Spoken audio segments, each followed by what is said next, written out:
All right, team, jumping into February already, starting off at Beasley. Gentry showing us these are the carts that they pull inserts on, and poka-yoke is a Japanese word for mistake proof. We talk about we want to make it hard to make a mistake, hard to make a defect. So poka-yoke would be putting the marks on the posts of that cart with the two different insert sizes so you can quickly double check that you grabbed the right width insert. Awesome stuff, Gentry. Brian with a great improvement right here. So we've been dealing with a lot of glass coming in for some warranty stuff, some manufacturer warranty stuff. And it's coming in with no protection around it at all, which has the potential to break glass, so defects, but also a big safety concern. And so Brian's idea was to get these pool noodles to wrap the outside of the glass. Adds an extra step, but totally worth it just for the safety aspect alone. Awesome stuff, Brian. Bubba also jumping on the poka-yoke train, mistake proofing, getting slabs to the Eagle, the interior machine. So you want to load that machine with the slabs in the proper orientation. So he wrote left hand and right hand up on the heister as an easy way to double check that you're picking those up in the right orientation. Really cool, Bubba. Great job. So here's a little tool shelf the team built. I believe this is the Eagle, the interior line. And here's the before and here's the after. So they differentiated kind of those three lanes so that the drill's in the right spot. You don't waste any motion reaching in the wrong spot on that table. That might sound like a small thing, but it's not. And I find myself wondering if we could take this further with Kaizen foam or shadow boxing, just getting really granular with exactly where everything's supposed to go. I think it would save 2 seconds. For the millwork coordinators standing breakout meeting every day, they've been reviewing processes, and they stand just in the little corridor in between all of their offices, but they didn't have a spot for their laptop. We had this little podium, but it was just made to sit on a table, so the team in production helped them out and built a stand for it, so it's up at working level. Thank you, production. Great improvement, coordinating team. All right, this one's super cool. So Chandler's always been helping leverage technology to make our lives easier, and now he's got a partner in crime, Yesh, and they put some code together so that the delivery pictures from the BizTrack delivery app can get emailed out to the sales team as they get uploaded. Super, super cool improvement. Easy way for the salesman to stay in the loop of what's going on or double check something if they're on the road. They don't have to log into BizTrack and go to related documents and pull up the pictures. They can access it from their email. Love this improvement. Thank you, Yesh. Thank you, Chandler. Daryl and the service team utilizing Gemba Docs to get our standard processes documented and easily accessible. This is a tool that is going to yield so much fruit for us all over Husky. Daryl, thanks for jumping on board. And speaking of standards, Jonathan and Edgar comparing notes and trying to bring some consistency, some standards to the way we do our layouts. This is something that will help the team. It'll help our customers. It'll help the framers, just eliminate confusion. Some of these bigger structures, the layouts can get pretty detailed.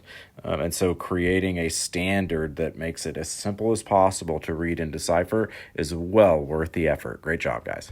Michael and the Beasley Logistics team labeling the key locations for every truck in the box so that there is not that little bit of confusion when you walk in the morning and where are my keys? You know exactly which rung they're hung on.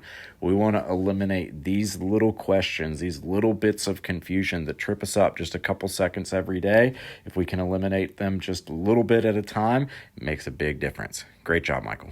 Jonathan taking a second to 3S his desktop, get rid of the things that he doesn't need on there and consolidate easily accessible the apps that he actually needs. Guys, I'm probably not the only one that should take a note from Jonathan here. Great job, man. The concrete pour project at Mount Juliet continues, and it's going to make a huge difference in eliminating wasted transportation, wasted motion, defects from drop-in loads, and just being able to lay everything out in a way that is simple and lean. Continuous improvement train at Floor Trusses just continues on. So this is the setup before at the splicer to handle the material. And now they built these where they could recess an entire track of rollers exactly at the right height, have storage area for blocks, have storage area for plates on the other side so you don't waste any motion, and everything just flows easy. If you've got longer material, they made this bump out that I think Colin in panels, if I'm remembering that correctly, Colin first came up with for their saws over there. So you can use this extension if you've got a longer splice to make.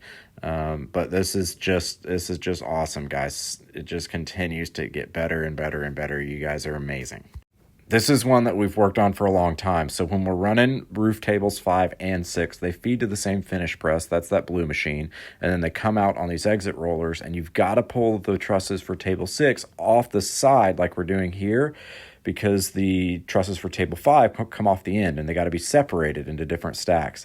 And pulling off the side was always a struggle. Now it's not. Chino with some continuous improvement. This is the opening station at the exterior line. So we had a little cart for standard cripple and OSB filler sizes for header assemblies, but there was some wasted motion in transportation. And Chino's like, well, we don't need that. We can bring it up higher to more working levels, so there's less wasted motion, less struggle, but also we don't have to walk around to the back of the station now. It's just right next to us, right where we need it, labeled everything. It's beautiful. Great job, Chino.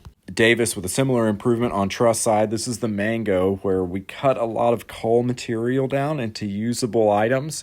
So a lot of floor blocks, different size floor blocks, and he created standard spots for all of those and labeled those so that as you're cutting down that cull material, you don't have to search for a spot for it, or if you're coming to grab some of those cull items that had already been cut down into standard sizes, there's no confusion. Great stuff, Davis. Jonathan and the guys in panels continuing to refine wasted motion when grabbing nails and staples, refilling our guns. Love these stations. Love the way that they're angled at a 45. It just they stay in place, but they're easier to grab than if they're just stacked vertically. Just very, very cool. Love it. Antonio with an awesome improvement on the Murfreesboro yard. So the Murfreesboro yard is the largest yard that we have, and when you're cleaning, you need to carry a hopper around with you to grab lumber wrappers, bands, you name it. It needs to have a spot to go, but you also need your broom. You also need your leaf blower to blow out the sheds, and it's hard to carry all of that with you. It is hard to find a spot for it on the lift, so he built what he's calling the dumpster caddy, and it's awesome. Get everything you need up there with you, easily carried around as you move around the yard to do your 3S'ing. You got everything you need without a struggle. Antonio, so cool.